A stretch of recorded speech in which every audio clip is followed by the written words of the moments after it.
오늘은 우리 해림교회가 아침마다 상고하는 날주, 날마다 주님의 음성 아래에서 하는 이런 제목으로 함께 성경을 상고하고 있는 로버트 모리 맥체인 읽기, 그것에 대해서 잠시 말씀을 드리겠습니다.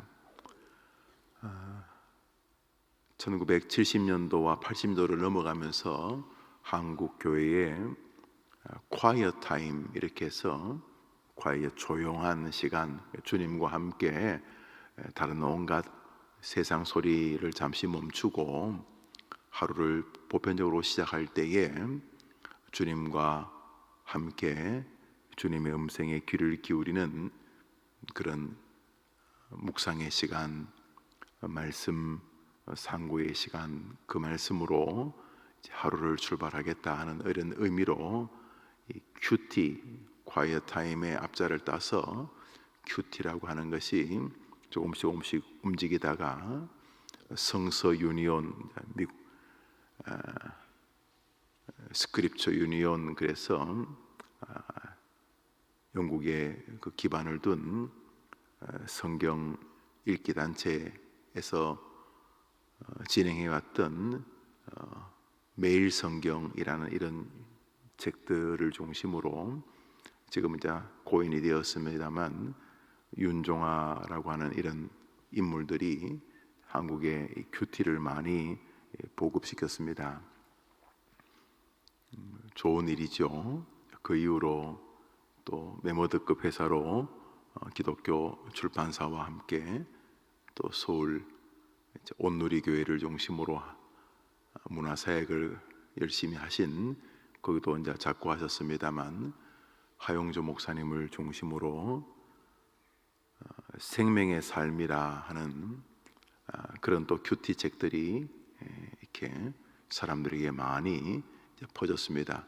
이게 1980년도를 지나면서 이제 불기 시작했다고 보아야 합니다. 그 전에도 그런 시간들이 없는 것은 아니었습니다만 이렇게 일명 번성하는 교회들, 서울 중심에 있는 샤프한 교회들이 그런 것들을 많이 퍼뜨리면서 그제 이제 우후죽순 여러 선교단체에서 자기들 나름대로의 큐티 책들을 출판을 하면서 전국에 많이 이제 퍼지게 되었어요. 좋은 일입니다. 좋은 일인데 그보다 훨씬 더 앞서 있는 방식은 우리 선배님들이 아침에 눈을 뜨면은 그런 교제를 알기 전에, 밭에 농사하러 가기 전에, 출근하기 전에 성경을 펴서 창세기부터 우리 계시록까지 하루에 석 장, 또 주일에는 5장 이렇게 읽으면 1년이면 성경을 한 권을 읽었고, 그래서 굳이 다른 일을 하기 전에 먼저 말씀을 선고하고 하나의 말씀 안에서 살겠다, 이런 삶을 살았습니다.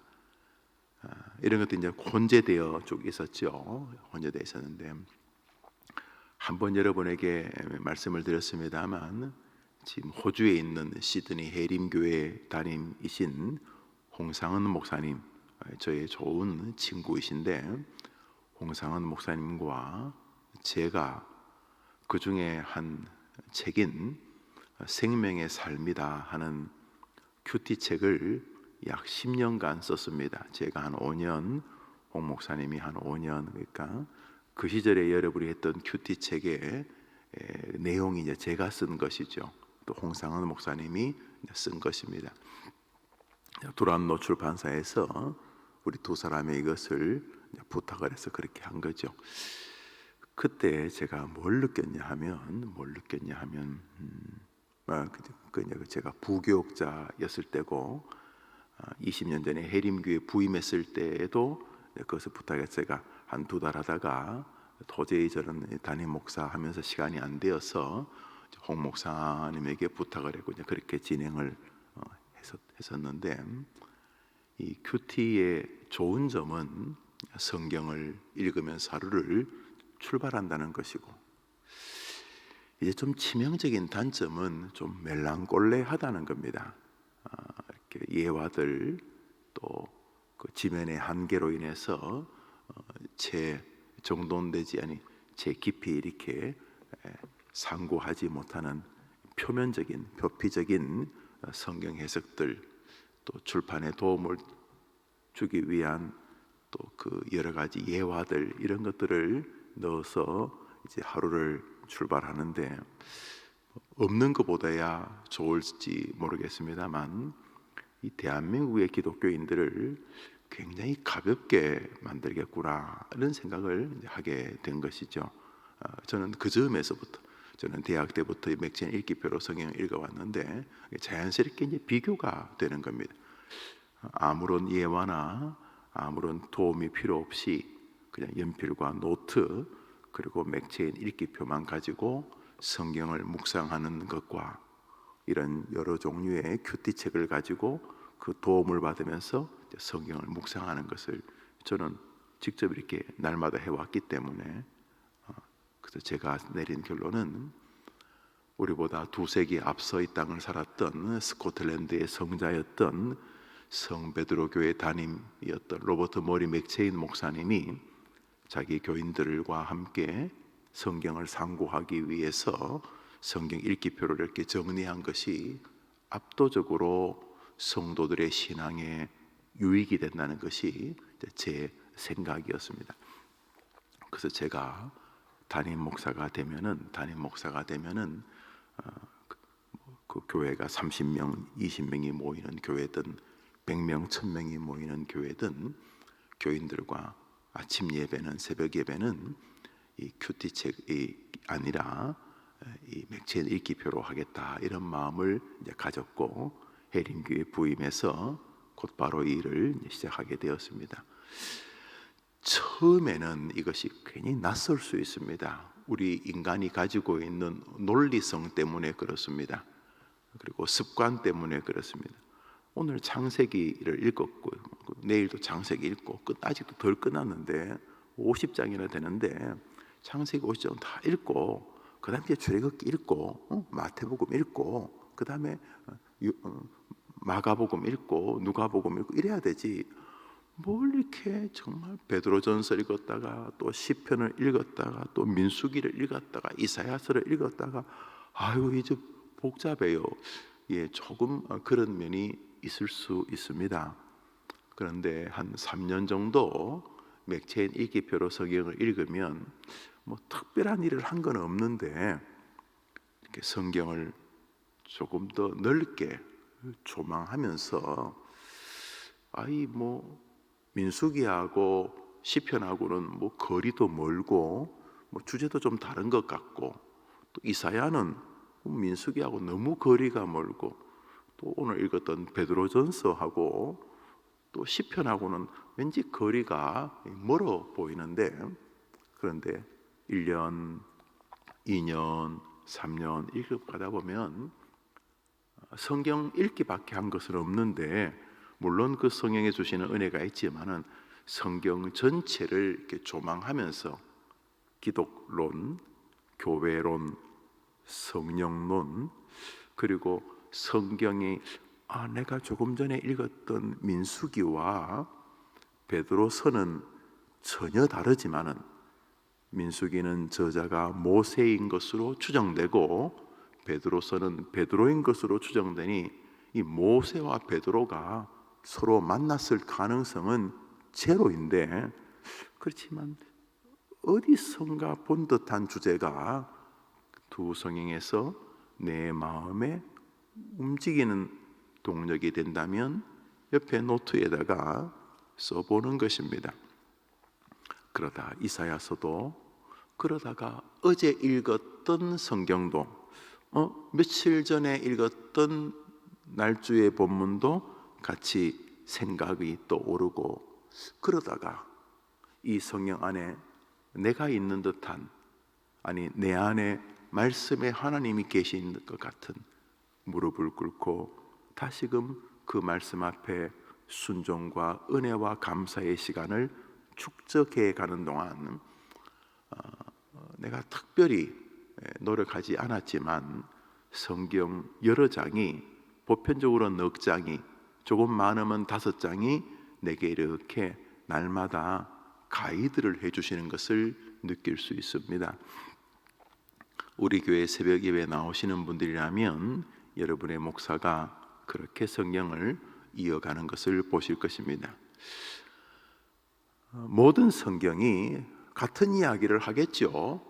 하나님 살아계신다, 예수님이 구주다, 인생에 죽음이 있다, 고난이 있다, 하나님의 말씀으로 인도하신다, 죽음 너머에는 천국과 지옥이 있다, 죄는 하나님이 기뻐하시지 않는 것이다, 하나님을 사랑하는 것은 하나님이 기뻐하시는 것이다, 하나님을 사랑한다면 너가 사람을 향한 사랑으로 그것을 증명해라. 기독교의 기본 교리가 모든 장에 있지 않겠습니까? 창세기 3장에는 하나님은 안 계시다 이렇게 말하겠습니까? 베드로서 1장에 예수님만이 구주가 아니다 이렇게 말하겠습니까? 모든 성경은 똑같은 주제를 말합니다. 기독교에 흐르고 있는 중심적인 주제에서 어떤 페이지도 벗어나지 않습니다. 그렇기 때문에 안심하고 성경을 읽을 수 있습니다. 또 맥체인 일교표의 장점은 어떤 조미료도 없다는 것입니다. 성경밖에 없지 않습니까? 굳이 도움을 구한다면 내가 지금까지 살아오면서 내 안에 있는 성경에 대한 선지혜, 선지식, 오늘 본문을 읽기 전에, 오늘 베드로서를 읽기 전에 어릴 때부터 지금까지 살아오는 동안 하나님이 내게 주셨을 신앙적 흔적들이 우선 있습니다. 이것이 오늘 성경을 읽는데 약간의 조력은 될 수 있습니다. 물론 방해도 될 수 있지만 그 외에는 아무런 참고사항이 없지요. 이제 성경 앞에 겸손하게 다가섭니다. 성경을 읽어갑니다. 민수기를 읽거나 시편을 읽거나 오늘 이사야서를 읽거나 오늘부터 시작하는 베드로전서를 읽거나 성경을 읽으면서 하나님이 내게 주시는 은혜라고 생각되는 것을 적습니다. 다른 사람에게 광고할 것도 아니고 여러분들이 저처럼 전문적으로 자신의 말씀의 묵상을 설교해야 될 부담도 없기 때문에 여러분이 편안하게 성경 말씀에만 마음의 길을 열어두십니다. 그러다가 칼빈, 루터, 로이 존스, 스펄전 목사님도 경험하지 못했을 말씀의 은혜를 여러분이 경험합니다. 왜냐하면 그 사람들은 여러분이 아니기 때문입니다. 로이 존스 목사님 제 생에 가장 큰 영향을 끼친 설교자지만 그분도 김용우의 인생을 살아보지는 못했습니다. 오직 저는 저만의 특별한 삶을 살았고 여러분은 여러분만의 특별한 삶을 살아오셨습니다. 여러분이 하나의 텍스트가 되어서 그 말씀을 상고할 때 그 말씀은 누구도 해석하거나 경험해 본 적이 없는 은혜의 말씀입니다. 왜요? 여러분만이 겪었을 여러분의 인생이 있기 때문입니다. 그래서 여러분이 성경을 상고하다 보면 때로는 다른 사람은 다가본 적도 없는 은혜의 세계를 경험할 수 있습니다. 왜냐하면 하나님과 여러분 사이의 말씀이 하나님과 여러분만이 경험하는 은혜를 허락해 주시기 때문인 것입니다. 그래서 맥체인 읽기표를 중심으로 우리 날마다 말씀을 상고합니다. 물론 맥체인 읽기표가 성경 읽기 전부가 되어서는 안 됩니다. 맥체인 읽기표는 하루를 상고하는데 굉장히 유익하다. 그리고 여러분이 개인적인 성경 읽기의 시간을 가지고 또 다른 성경을 읽어가시는 것은 귀한 거죠. 저는 요즘 시편을 이 본문만이 아니라 제 읽기의 과정에 따라 시편을 하루에 10장 정도를 묵상하고 있습니다. 그러니까 각자가 각자의 생활, 삶의 영역에서 여러분의 성경 읽기는 풍성하게 하시되 맥체인 읽기를 통해서 하나님이 나를 인도해 주는 하루를 살아가려는 태도이면 좋습니다. 마지막으로 넉 장을 전체를 다 상고해야 되는가? 할 수만 있으면 그러면 좋습니다. 민수기를 읽다가 내 안에 주신 은혜를 써놓습니다. 민수기를 끝내고 시편 64편, 65편을 읽습니다. 읽다가 언뜻 민수기와 시편이 다른데 민수기와 시편에서 동일한 주제 혹은 동일한 느낌 혹은 동일한 사건 혹은 시편을 읽을 때는 생각 못했는데 민수기를 읽을 때는 생각을 못했는데 시편 65편을 읽는 동안 민수기에 이 부분이 있지 않았나? 하고 다시 민수기로 돌아갑니다. 그리고 민수기에서 꼭 시편을 말하는 건 아니어도 민수기의 정신과 지금 읽고 있는 시편 사이에 하나님께서 나를 통해 이 두 성경의 해석을 시도하는 것을 느낄 수 있습니다. 아니어도 괜찮습니다. 그래서 민수기와 시편 사이의 연결, 혹은 서로 정반대가 되는데도 연결, 민수기가 말하는 주제와 시편이 말하는 주제가 서로 상반되는데도 불구하고 결론 속에서 같은 의미가 내 안에, 어떤 내 안에, 어제 가정에 어려움이 있었던 내 안에, 이런저런 이유로 요즘 건강의 문제를 가지고 있는 내 안에 이 두 본문이 무언가를 공통적으로 말씀하시려는 듯 느껴집니다. 그것을 여러분이 기록해 봅니다. 어차피 여러분이 그것을 남에게 말할 것도 아니고 그 말씀과 여러분 사이에서만 벌어지는 일이니까. 그리고 이사야 13장으로 와서 이사야를 읽습니다. 차분차분 이사야를 읽는 동안 방금 상고했던 주제 연장선을 생각할 수도 있지만, 가만히 있어봐, 민수기의 그 부분하고 이사야 이 부분이 뭔가 이러면서 그 안에 음성을 나에게 주시는 생각이라고 적습니다. 그리고 베드로서를 읽습니다. 성경 네 권을 굳이 다 연결해야 될 이유가 없습니다. 그러나 어느 날 내게 그런 음성으로 들린다면 그것은 좀 신기한 것 아닙니까? 성경 네 장은 서로 다른 저자와 서로 다른 연대를 가졌는데, 그리고 주제도 서로 다른데 내 안에 오는 것은 같은 음성으로 다가온다면 이건 영적인 즐거움 아닙니까? 기쁨이기도 하고 주님이 말씀과 함께 나를 이끄시고 싶어 하신다는 생각이기도 하고 적어둡니다. 그런데 어느 날은 내 마음이나 여력이 다른 성경으로 넘어갈 힘이 없습니다. 그래서 오늘은 베드로서를 한 절만 읽기로 합니다. 베드로 전서를 깊이 묵상합니다. 다른 성경으로 가지를 않고 오늘은 베드로서를, 성경을 읽겠다는 마음으로 베드로서를 중심으로 여러분이 성경을 쫙 상고합니다.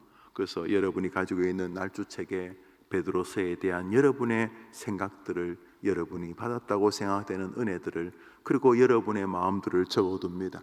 거기 오늘 최대한으로 집중하고 그 베드로서에서 특별히 내 마음에 깊이 감동이 된다고 되는 부분을 묵상을 합니다. 그리고 끝날 때쯤 나머지 성경을 오늘 잠시 읽는 것으로 만족합니다. 그것으로 충분합니다. 굳이 넉 장을 다 연결해야 될 이유도 없습니다. 대략적으로 말씀을 드렸습니다. 날주는 날마다 내가 주님의 음성 아래 있겠습니다. 다른 사람들의 예화나 나를 감동시킬 어떤 주제가 아니라 나는 성경으로 충분하니까 하나님 말씀으로 내게 은혜를 주십시오 하고 여러분이 연필을 들고 성경을 읽기 시작하시면 됩니다. 호주에서 계시는 우리 중국 파송 선교사이셨던 오상희 선교사님은 하루에 날주를 4시간에서 6시간 정도 하신다고 들었습니다. 제가 그게 무슨 뜻인지 압니다. 말씀이 내게 압도적으로 말씀하시니까 자리를 뜰 수가 없는 것이, 물론 이제 은퇴를 하셨고 조금 더 시간이 현직에 있을 때보다 많으시니까 가능한 것이 될 것입니다. 하루에 몇십 분도 괜찮습니다. 먼저 하나님의 말씀에 내 마음에 귀를 열겠다, 이런 태도들이 우리에게 은혜가 됩니다. 이제 몇 분 정도 오늘 읽었던 본문 베드로 전서를 중심으로 잠시 상고하겠습니다. 23절을 읽겠습니다. 너희가 거듭난 것은 썩어질 씨로 된 것이 아니요 썩지 아니할 씨로 된 것이니 살아있고 항상 있는 하나의 말씀으로 되었느니라.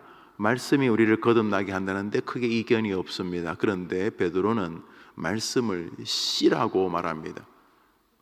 농부들은 씨가 뭔지 알고 싹이 뭔지 알고 줄기가 뭔지 알고 열매가 뭔지 압니다. 또 그 열매 안에 또 씨가 있다는 걸 알죠. 그런데 베드로는 말씀을 씨라고 말하면 씨는 그것이 그 자체로만 있으면 특별한 가치를 가지지 않습니다. 농부가 씨를 뿌렸는데 가을에 그 씨 하나를 그대로 수확한다면 뭐할로 뿌립니까? 씨를 하나를 뿌렸는데 가을에 그 씨가 하나를 맺는다면 생각해 보십시오. 왜 뿌립니까? 씨를 뿌리는 이유는 씨 하나리 가지고 있는 30배, 60배, 100배, 1000배, 만배를 기대하기 때문입니다. 하나님의 말씀은 여러분에게 종이 형태로 있거나 설교의 형태로 있을 때는 하나의 씨입니다.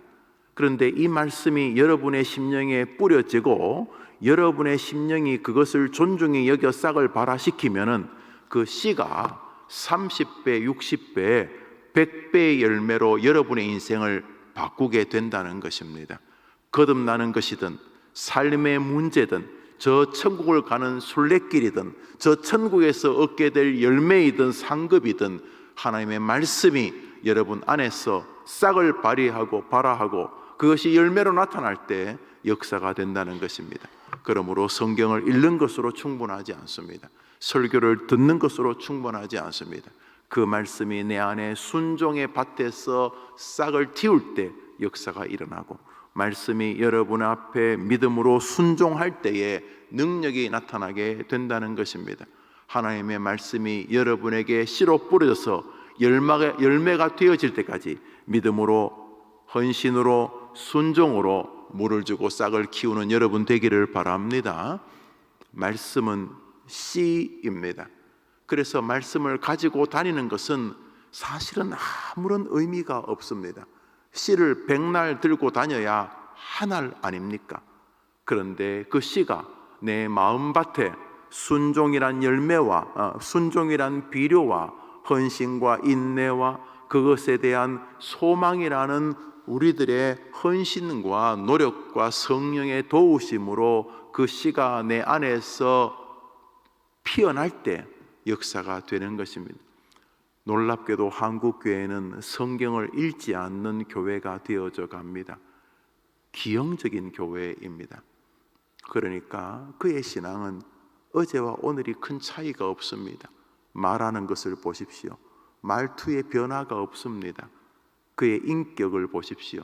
그가 문제를 처리하는 처리 방향을 보십시오. 사람을 대하는 태도를 보십시오. 한국교회는 유아기에서 벗어나지 않으려고 몸부림치는 목사와 성도들이 만들어가는 슬픈 자화상입니다. 어린아이가 어느 수준까지 젖병을 들고 있을 수는 있지만은 30살, 40살이 되어도 젖병을 빨고 있으면 정상적인 것은 아니죠.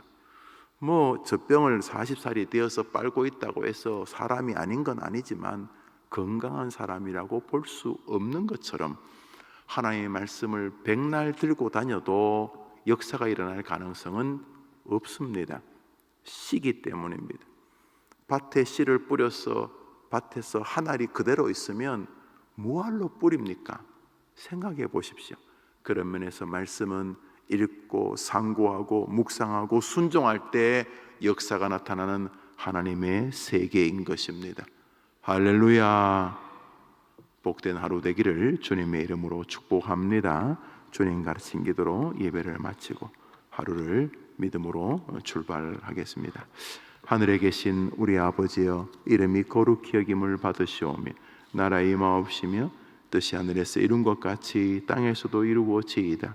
오늘날 우리에게 일용할 양식을 주옵시고 우리가 우리에게 죄 지은 자를 사하여 준 것 같이 우리 죄를 사하여 주옵시고 우리를 시험에 들게 하지 마옵시고 다만 악에서 구하옵소서. 대개 나라와 권세와 영광이 아버지께 영원히 있사옵나이다. 아멘. 기도합시다.